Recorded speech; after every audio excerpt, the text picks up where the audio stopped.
Hi, my name is Eric Gardner, the director at Wheeler Mission's Men's Residential Center, downtown Indianapolis. Before I worked as a staff member at Wheeler, I was actually a guest there. Early on in my teenage years, I started using drugs and alcohol, and as I progressed through high school and into college, it just got out of control. And it got to a point where I just wanted things to change. I wanted my life to be different. Because of the way I was living, I pretty much alienated myself from my friends, my family. I'd squandered a lot of opportunities and burnt pretty much all my bridges. I found out at about a place called Wheeler Mission that they had a one-year drug and alcohol program for men, and a family friend of ours said that they could help me out. So I went there, and they were right.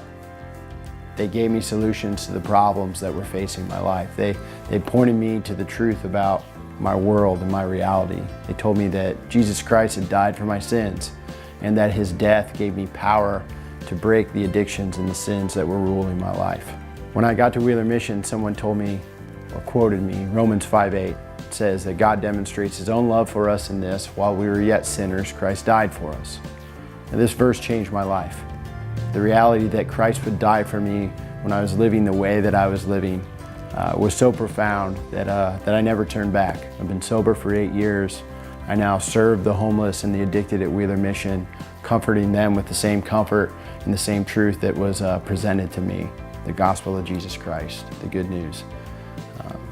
My life's a lot different now. I'm a pastor at a church downtown, Indy Metro Church. I'm married to a beautiful wife for the last 5 years. We own a home. I'm employed. I have countless friends and a community that I love and loves me. I'm just so blessed by the programs and services that Wheeler Mission offered me, and I can't imagine what my life would have been without it.